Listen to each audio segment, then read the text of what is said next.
Hello नमस्कार विद्यार्थी मित्रों, आप सभी अपने आरो लर्निंग यूट्यूब चैनल में स्वागत है। આજના આ વિડિયો અંદર આવનારી જે ગુજરાત હાઈકોર્ટની જે ભરતીઓ રહે જેની અંદર એ પટ્ટાવાળાની ભરતી આવવાની છે તેની અંદર એ લાયકાત અને ઉંમર મર્યાદા શું હશે તેવી માહિતી રહી એ આજના આ વિડિયો અંદર જોવાનો પ્રયત્ન કરીશું। માટે તમે આ વિડિયો જો તેને છેલ્લે સુધી જોવાનો આગ્રહ રાખજો અને જો તમે આ ચેનલને એ પહેલેથી એ ફોલો કરતા હોય તો આ ચેનલ ઉપર એ આપણે હાઈકોર્ટ પટ્ટાવાળાની એ સંપૂર્ણ રીતે એ તૈયારી કરેલી છે જેની અંદર એ આપણે હાઈકોર્ટ પટ્ટાવાળાના એ ભૂતકાળના જે પેપર રહ્યા એ બધા એ મૂકી દીધા છે જેની અંદર એ 2012 પેપર 2014 16 19 2023 2023 માં જે બીજું પેપર લેવાનું તે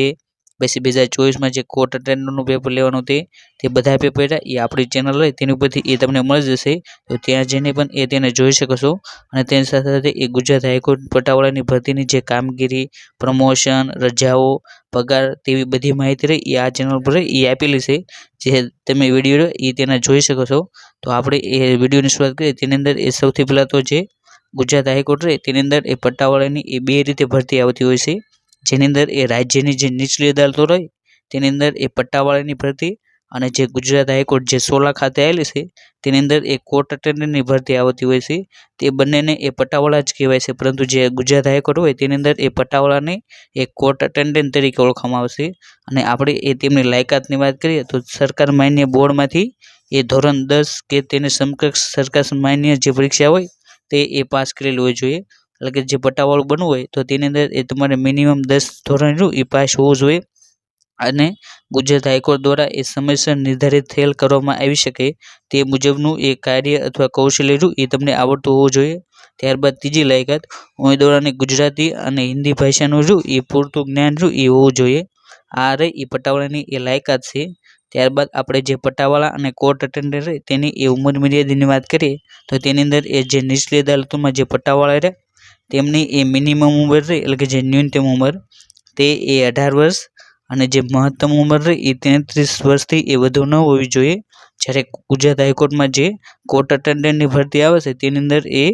મિનિમમ ઉંમર રહે એ 18 વર્ષ હોવી જોઈએ જ્યારે વધુમાં વધુ ઉંમર રહે એ 35 વર્ષ હોવી જોઈએ। એટલે કે જે ગુજરાત હાઈકોર્ટમાં જે ભરતી આવે છે કોર્ટ અટેન્ડન્ટની એની અંદર એ તમને 2 વર્ષની રહે એ વધુ છૂટછાટ એ આપવામાં આવતી હોય છે। ત્યારબાદ આપણે જે નીચલી અદાલતોમાં જે પટ્ટાવાળાની ભરતી આવે છે તેની અંદર ઉંમરની છૂટછાટની વાત કરીએ તો જેની અંદર એ જે સામાન્ય ઉમેદવારો રહ્યા તેમને એ કોઈ પણ વર્ષની એ છૂટછાટ મળતી નથી। જ્યારે મહિલા ઉમેદવારો રહ્યા તેમને એ 5 વર્ષ અનુસૂચિત જાતિના જે ઉમેદવારો રહ્યા તેમને એ 5 વર્ષ અનુસૂચિત જનજાતિના ઉમેદવારોને એ 5 વર્ષ સામાજિક અને શૈક્ષણિક રીતે પછાત વર્ગના જે ઉમેદવારો રહ્યા તેમને એ 5 વર્ષની એ છૂટછાટ મળતી હોય છે। જ્યારે આર્થિક રીતે નબળા વર્ગના ઉમેદવારો રહ્યા તેમને એ 5 વર્ષની રહે એ છૂટછાટ આપવામાં આવતી હોય છે અને ડિફરન્ટલી એબેલેબલ તેમને એ 10 વર્ષની એ છૂટછાટ મળતી હોય છે। અને જો આપણે માજી સૈનિકોની વાત કરીએ તો તેની અંદર એ લશ્કરમાં બજાવેલ સેવા ઉપરાંત એ 3 વર્ષની રહે એ છૂટછાટ આપવામાં આવતી હોય છે। અને ત્યારબાદ જે રાજ્ય સરકારના કર્મચારીઓ રહ્યા તેમને એ રાજ્ય સરકારના કર્મચારીઓ માટે એ ઉપલી વયમર્યાદામાં એ નીચે મુજબની રહે એ છૂટછાટ એ મળવાપાત્ર છે। અનામત તેમજ બિન અનામત બંને વર્ગના ઉમેદવારોને એ લાગુ પડતી ઉપલી વયમર્યાદામાં એ વધુમાં વધુ 5 વર્ષ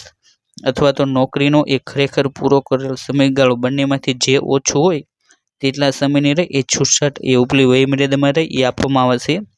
અને આ જે પણ આ ગુજરાત હાઈકોર્ટની જે પટ્ટાવાળાની ભરતી રહે તેની અંદર જે ઉંમરની છૂટછાટ આપવામાં આવશે તેની અંદર એ તમને ઉંમરનો છૂટછાટનો લાભ લીધા પછી પણ એ તમારી ઉંમર એ 45 વર્ષથી એ વધુ હોવી જોઈએ નહીં। જો તમારી ઉંમર એ 45 વર્ષથી વધુ હોય તો તમે તેની અંદર એ ફોર્મ ભરી શકો નહીં। ત્યારબાદ જે ગુજરાત હાઈકોર્ટ જે સોલા ખાતે આવેલી છે તેની અંદર જે કોર્ટ અટેન્ડન્ટની ભરતી આવે છે તેની અંદર આપણે છૂટછાટની વાત કરીએ તો તેની અંદર એ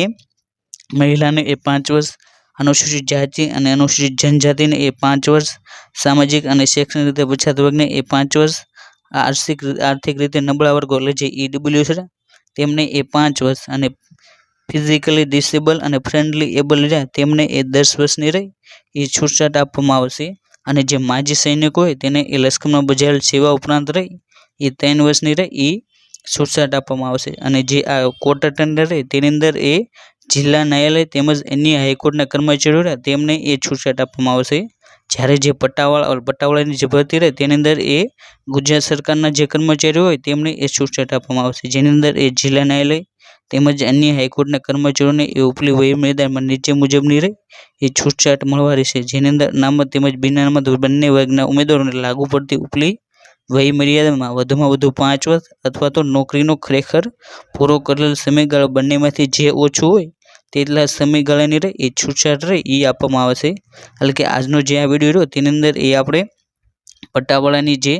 લાયકાત અને ઉંમર સંબંધિત જે મહત્વની જે માહિતી હતી તેને એ જોવાનો પ્રયત્ન કર્યો. અને જો તમે પણ એ હાઈકોર્ટ પટ્ટાવાળાની અથવા તો કોઈ પણ હાઈકોર્ટની ભરતીની એ તૈયારી કરવા માગતા હોય તો તમે એ આપણી જે આ રૂલ લર્નિંગ જે યુટ્યુબ ચેનલ રહી તેને પણ એ સબસ્ક્રાઈબ કરી શકો છો, જેની અંદર એ તેના સંબંધિત જે પણ એ મહત્વના અપડેટ આવે તે તમામ અપડેટ એ આપણા વિડીયો દ્વારા એ આપવામાં આવે છે. અને જો તમે એ ટેલિગ્રામ દ્વારા એ અપડેટ મેળવવા માગતા હોય તો તમે એ આપણે જે આ રૂલ લર્નિંગ જે ટેલિગ્રામ ચેનલ હોય તેને પણ એ જોઈન કરી શકો છો. અને જેને જોઈન કરવા માટેની લિંક રહે એ તમને જે આ વિડીયો રહ્યો તેના એ ડિસ્ક્રિપ્શન બોક્સમાં મળી જશે, તો ત્યાંથી તેને અવશ્ય જોઈન કરી લેવી. અને thank you for watching this video. જય હિન્દ, જય ભારત.